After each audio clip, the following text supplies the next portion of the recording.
noonu lii laa la andiloon actualité tabaski bi ndax ku xam tabaski wax ndugg i également kenn mënut a jël rek xar kepp kese donc daal di koy jëfandikoo am na yeneen yi ne ci biir légumes yeeg yi ni mel loolu nag bu demee ba cher ci jamono ji nga xam ñu ngi toll ci mbirum tabaski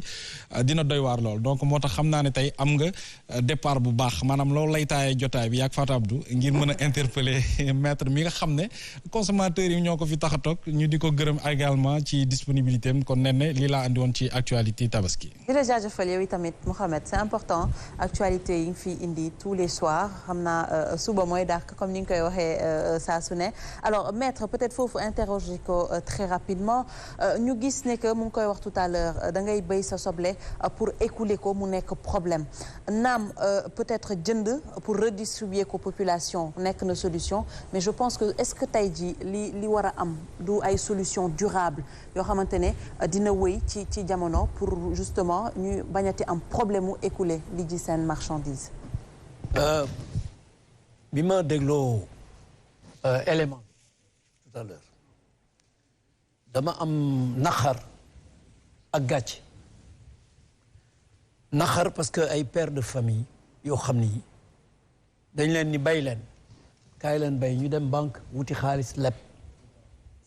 bay ba pare ñu toog di leen seetaan ak seen mbay ak seeni bor ki wax sànq boo déggee ni muy wax nga xam ni dafa révolté parce que naqar la ñu am ñoom état naka la mun a seetaane loolu di am sa réew nga ne nit ñi kaay leen bay ñépp jëm ci mbay mi ngeen ni mbay mi mooy développé te effectivement réew yu mag yi développé yëpp mbay moom moo leen développé agriculture ñu ne ñi ngi def ay dak ñi ngi def ay kenn xamul gis nañ fi guana gis nañ lu ne kaay leen bay nit ñi bay ba pare seen tomate seen oignon 60 000 tonnes bay ba pare ñu di leen seetaan plus grave comme ni mu ko waxee ñu dem jëli ay nit bitim réew yu am doole yoo xam ni tolloowuñu doole ak baykat yi nekk fii teg ko seen kaw jox leen ay surface yu rëy ñu ñëw ak seeni moyens di leen noot comme ni mu wax dañ leen écraser. ñoom il parle même de concurrence déloyale. moo tax da ngeen muy wax ministre du commerce directeur de l'agriculture yëpp nañu démissionner kii xol bu naqari la am te ñun ñi koy dégg mu ñuy suñuy mbokk te ñun mënuñ ci dara parce que ñun ci kenn yoru ci baat pour diriger. loolu dafay wane ni ñiy diriger secteur boobu dañu tële il faut ñu waxante dëgg wax joo xam ni day ànd ak teggin mais wax dëgg ñiy diriger secteur mbay mi dañu tële wax dëgg yàlla parce que bayloo nit bàyyi mu bay ba pare nga di ko seetaan li mu bay di yàqu loolu musiba la ci réew te loolu état du Sénégal war nañ ci gaaw a jël ay pexe te responsable yi jënd séddale yooyu comme ni nga wax loolu pis-aller la rek maanaam début pexe la rek mais pexe dëggantaan état moom moo ko war a génne état moo war a wax bu ngeen bayee ba pare fii lay jaar fii man maay diriger loolu parce que bay rek taxul nit am koom-koom soo bayee ba pare mais di nga écouler di nga jaay war na am ay stade de commerce yoo xam ni ñoom ñooy jël moo xam grossistes yi ñoo koy jël moo xam ñeneen ñoo koy jël ñoo xam ni day génn tout de suite ci loxo baykat yi ñoom ñu fay leen seen ñaq ñu dem fay seen i bor vraiment àq bu rëy nekk na ci te itam ceetaan mu rëy mi ngi ci loolu vraiment dañ koy naqarlu bu baax a baax. est-ce que bu yàggee maître du ñu yàq lu jëm ci wàllu mbay mi parce que mbay dafa nekk jamono ji mbir mu nga xam te ni ñu ci bëri ñu ngi ci doon woo wala kilifa yu ci bëri ñu ngi ci doon woo nit ñi ñu dem tàbbi ci loolu. bu ñu demee ba ñuy bay léegi ba li nga bay mënatoo ko jaay est-ce que léegi secteur boobu du dem ba ñu ba ñu rey ko nga xam ne secteur bu am solo la buy joxe koom. waaw mais ñu ngi woo jeunes yëpp naan leen dem leen bay d'accord mbay. dafa am importance ci réew mais bu fekkee ni dañuy jël ay étranger ñëw jox leen li gën a am importance ci mbay mi nationaux yi nga xam ne ñu ngi góorgóorlu boole ci seen njaboot jeunes yi ñu leen di woo di créer ay université professionnelles yoo xam ni dañuy wax ni ñëw leen ci mbay mi waaw te boo bayee ba pare yow li nga bay mënoo ko jëriñoo day yàqu mais nga bàyyi ko dem wuti leneen donc vraiment dañuy ñaan état bi ñu jël ci ay pexe yu rëy parce que pexe am na mais koo xam ni kii mënul liggéey wax dëgg yàlla bu ñu ko tegee fu ñu war a liggéeyee dara du sotti ñi nga xam ni ñoo nekk ci secteur boobu te defuñu résultat mënuñu indi ay pexe lu dul aveu d'impuissance koo xam ni kii daf la naan yàpp bi dafa cher ndax waa Mali dañu am problème gis nañu garab yi demoon nañu yokk ko fii ak yeneen huile bi même chose mais huile bu fekkee ni da nga ni huile bi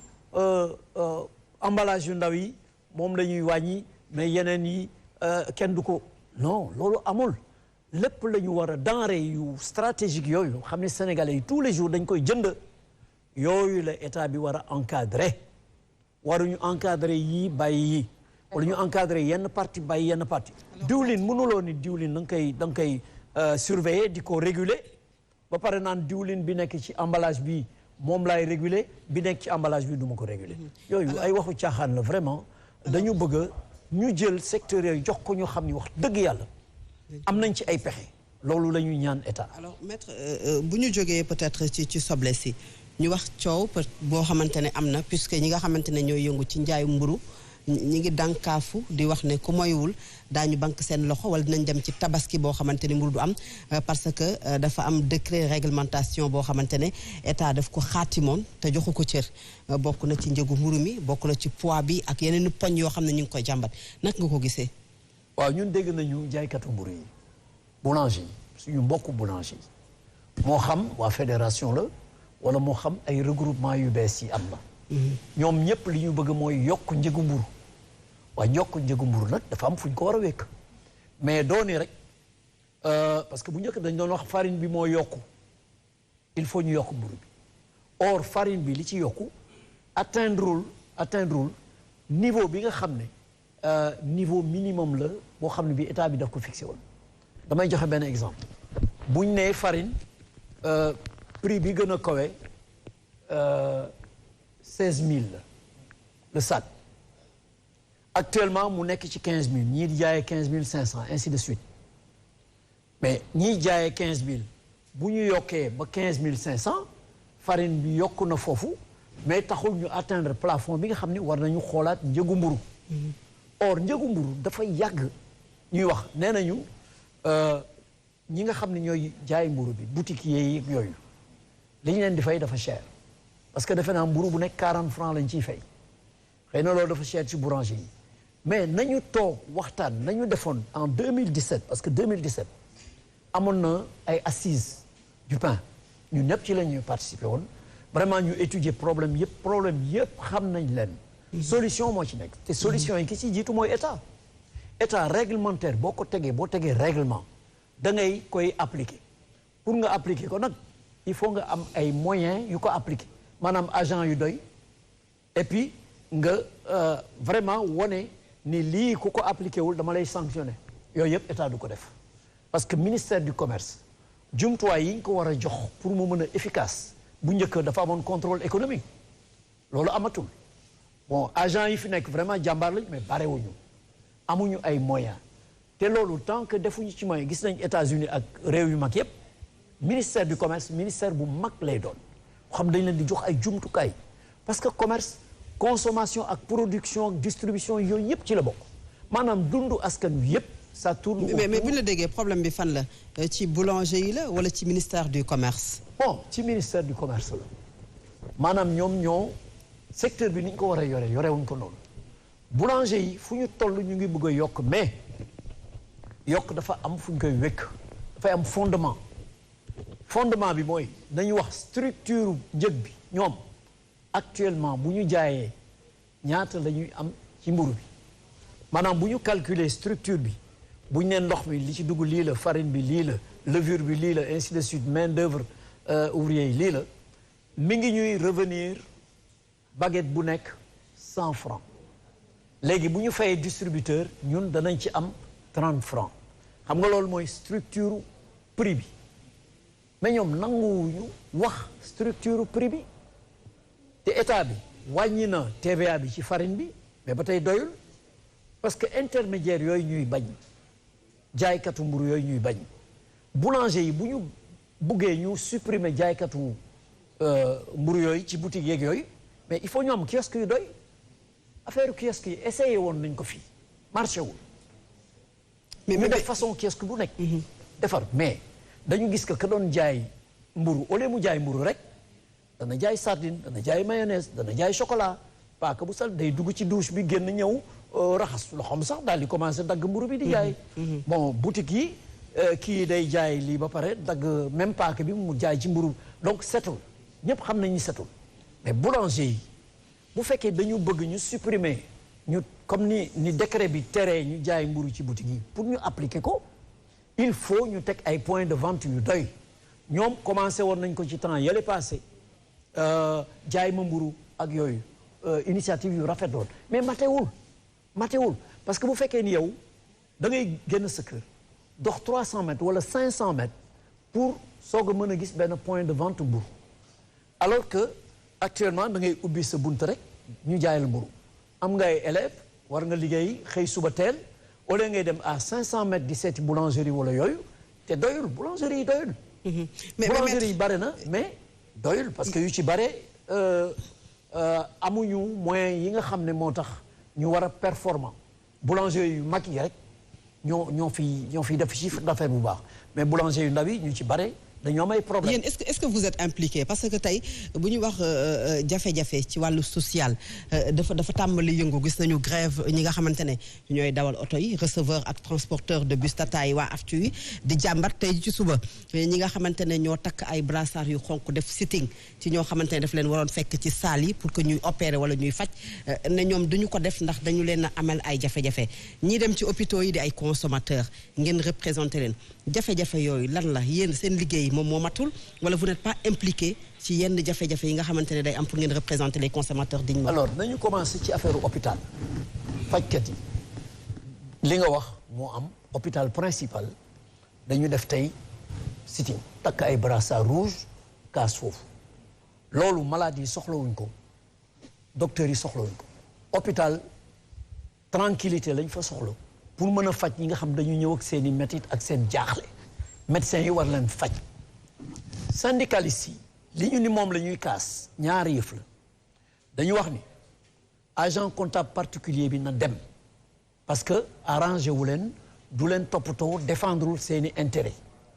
or agent comptable particulier ci hôpital ACP ministère des finances moo koy nommé du personnelu hôpital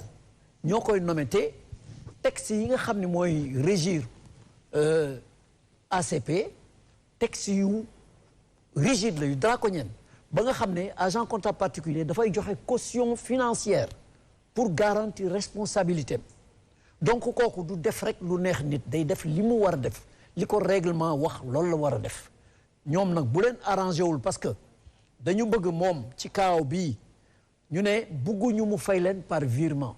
dañu bëgg ñu jox leen chèque wala ñu jox leen espèce. mais dañoo def beneen jàmbat boo xam ne. parce que nee nañu dañu amee ay bor ci banque yi seen ndàmpaay également ci lu ñeel paju Covid bi. bokk na ci seen ay jàmbat mooy deuxième point. d'accord seen deuxième point revendication. dañ ne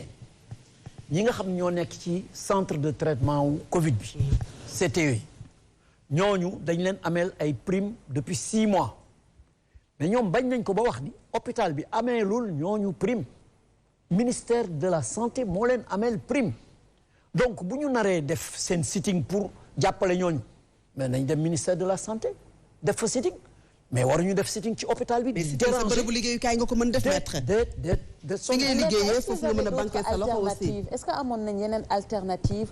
pour bañ a def sitting bi ci hôpital bi. non problème bi mooy ñoom seen avance tabaski yi ñu doon laaj jox nañ leen ko viréel nañ leen ko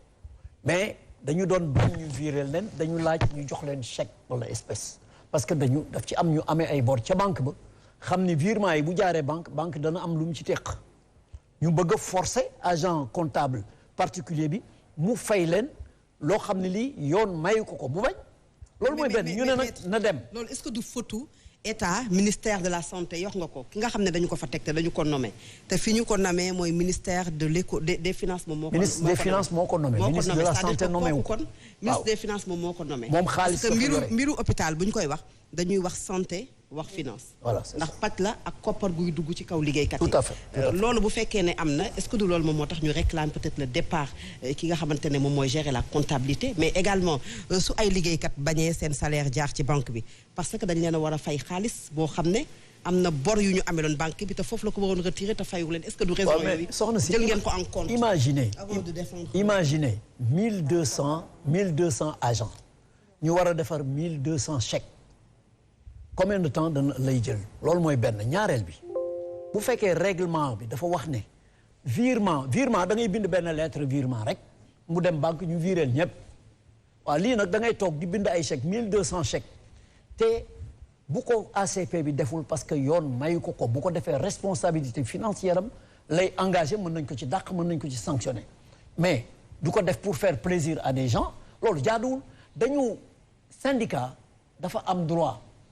mais du lu ko neex def parce que d'abord yow hôpital nga nekk nga ne da nga bëgg a def sitting du droit de grève sitting ak ay saute d'humeur ak yooyu loolu du exercer droit de grève def lu la neex la te loolu jaaduwul ñu ngi koy def ci yenn hôpitaux yi muy marché ñu bëgg ko def principal ça n'a pas marché loolu mooy benn ñaareel bi ñoom dañuy solidarité ñi nga xam ne dañ leen ameel ay prime te fayu ñu leen ko prime de motivation waa CTE yi mais waa CTE hôpital moo leen embauché contracté wuñu ak hôpital ministère de la santé la ñu contractel ñooñu ñoo leen war a fay mais boo naree yow ni da ngay manifester pour solidarité ñooñu demal manifester ca ministre ba xam ni moom moo leen war a fay mais doo ñëw ci hôpital boo xam ne dañu soxla silence pour faj nit ñi docteurs yi soxla silence nit ñi ànd ak seen i métit ñëw nga takk say brassard rouge génn ci mbedd mi déranger hôpital bi loolu jaaduwul du yoon te lu dul yoon dañ naan du yoon am nañu ay droit nañu défendre seeni droit mais dafa am façon bu ñu koy defee en tout cas ci affaire bi ñoom ñoo tooñ loolu nañ ko wax que mu neex leen ñu wax ko bu leen neexul it foog ñu wax ko parce que gis dëgg na ngeen ñu wax ni dans tout ça suñuy grève tey ji hôpital les patients sont là-bas peut-être wax nga ko dinañ leen déranger boulanger yi di préparer wu pour dem grève wala qui sont en grève bus aftu yi nekk en grève est-ce qu'ils pensent réellement aux consommateurs alors justement bus actu yi bu ngi ci waree wax ñoom dañu xëy rek grève xaw ma ndax def nañ préavis 30 jours ou pas mais am nañ droit grève mais amuñu droit tere ñi bëggul grève ñu liggéey parce que constitution bi dafa leer l'article 25 dafa leer daf ni travailleur bu nekk am nga droit grève mais amuloo droit tere ñeneen ñi bëggul grève liggéey wala nga mettre en péril l'entreprise loolu leer na donc bu fekkee dañu bëgg a grève aussi dañu respecter préalable bi buñ ko respecté ñi bëgg a dawal chauffeur yi nga xam ne bëggu ñoo grève nañ leen bàyyi ñu dawal maintenant bu ñu leen jàppee ñun d'accord ñu pour ñu jàpp leen nañ leen bàyyi te seetaat seen statut parce que nag boo waxee dëgg xam ne dañu leen a tooñ ñoo xam ne depuis 16 ans ñu ngi laaj ñu régulariser seen situation di leen defal contrat defal leen ay bulletins de salaire muy chauffeur yi muy apprenti yi loolu dafa jaaduwul ci état ñu di ko seetaan parce que bu ñuy wax ay dawal transport en commun service public la transport public service public la état moo ko waroon def defu ko ay privé di ko def mais ñi nga xam ñooy dawal ak ñi encaissé di kii coono bi ñu daj nañ leen fay seen àqu coono loolu mooy dëgg te loolu état bi moo ko war a def loolu état bi moo ko war a def ak waa AFTU donc ñoom ñoo nekk ci seen dëgg seen légitimité kenn waru di leen arrêter parce que ñu ngi manifester ko jàpp ne waaw da ngaa tooñ ci traite mais depuis 16 ans ñu toog di xaar ñu régulariser leen def leen contrat jaadu na ci réewu droit ñu toog te ay pères de famille yoo xam ni yi ku ci nekk xëy na am nga ñeenti doomu ils ont des problèmes de statut de santé et tout ça ñu di leen seetaat ba kañ ñooñu dañu war a seet seen situation donc ñun li ñuy wax dañ ni grève yi service yooyu grève baaxu ci parce que ci askan wi lay dal te ñun askan wi la ñuy défendre bu fekkoon ni grève bi day dal ci seen employeur moo xam état la moo xam société la loolu duñ ci wax dara mais grève boo xam ne yow boo grévé ci askan wi lay dal du ñu am transport du ñu faju du ñu jàng wala du ñu dem justice loolu moo tax ñu ne ñooñu dañ leen war a defal statut spécial ñu bañ di dem grève nañ leen defal nag statut mais ñoo xam ne du ñu leen fay lu jaadu duñ ne amuñu couverture médicale et tout ça loolu violer ay droits aux travailleurs. C'est bien ñu xeexal leen que seen statut nangam mais et le consommateur